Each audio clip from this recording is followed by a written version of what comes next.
Schedule 1 has been some of the most fun I've had in a long time. However, the hardest part that I've found in this game is actually building automatic farms. I've gone through the entire game, I've unlocked every type of cook, and I've built an automatic farm for every property currently available.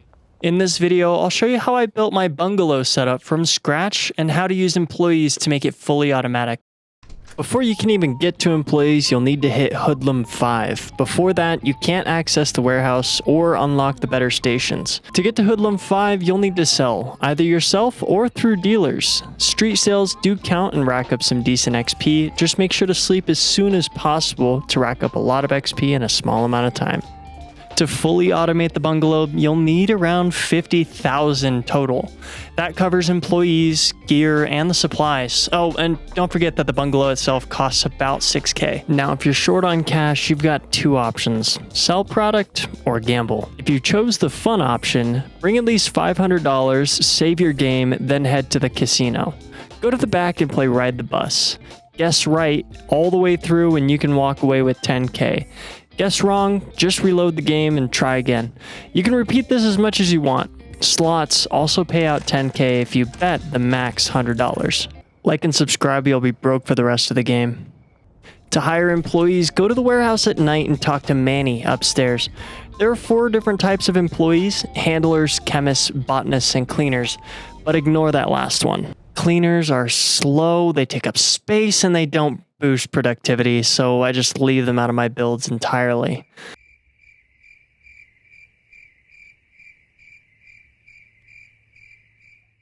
For my setup at the bungalow, I got 2 chemists, 2 botanists, and 1 handler. I also get a handler for the sweatshop, and I'll show you why later. Next up, we're going to go talk to Oscar. He's going to sell us the supplies for any automatic farm.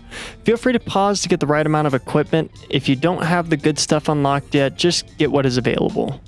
Finally, we're going to need about 12 large storage racks and 6 beds, which you can get during the day from Dan the Man. Now that all the technical jazz is out of the way, we can build the farm. First up is the garden in the back room.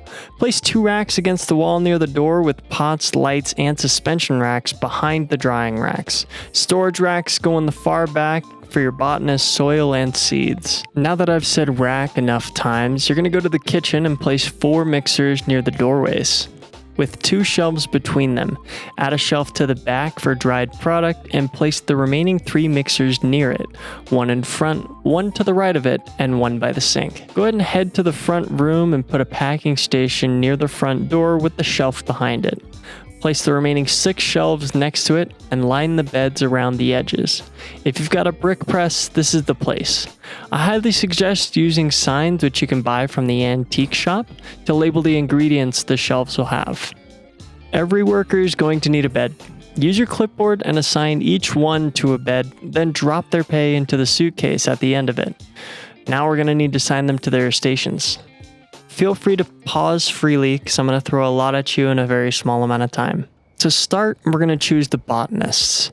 Go ahead and assign their supply shelves, then assign their pots and drying racks.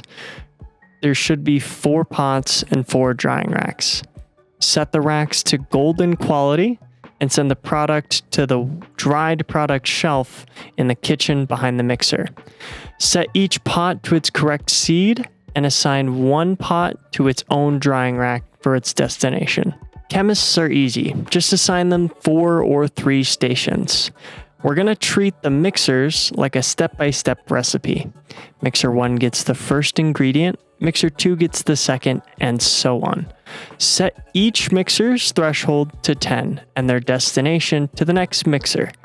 The last mixer will get its product sent to the packing station or brick press, whichever you have. The brick press or packing station destination will be the finished product shelf right next to the door. Now to the handlers. They're the bread and butter of the whole operation. They move ingredients between shelves to stations using routes. Set a route for each supply shelf to its corresponding mixer. The handler from the sweatshop covers the 6th and 7th ingredients. We'll set his bed and pay over there, but assign his routes over here. Finally, a route from the dried product to the first mixer and from the packing shelf to the packing station.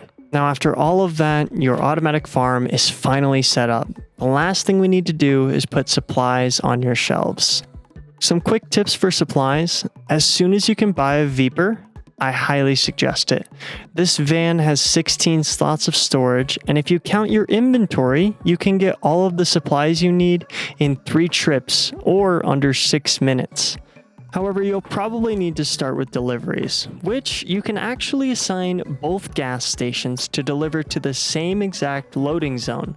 Every shelf is 160 slots, and every delivery can hold 320 slots, so order your ingredients accordingly. Sometimes the employees glitch out and stop moving. If they get stuck, just give them a bump to reset them. If that doesn't work, fire and rehire. Don't worry, their bed stash stays put. Also, I'm totally unsure if the handler from the sweatshop is an unintended interaction, so if Tyler patches it out, we can replace a botanist with a handler and swap the room around accordingly, putting 4 beds in the back room and shuffling the mixers around. I personally like having overstock of product, as when the botanists run out of supplies, I'm less aware and have more time to get them more stock. Anyways, there was a lot of information in this video, but I hope it was helpful. You could apply this same strategy to all the other properties, you just need to scale up. The barn and docks gives you 10 employees, so if you want to see my build for those locations, just let me know down below. Don't forget to like and subscribe, and I'll see you all later. Bye!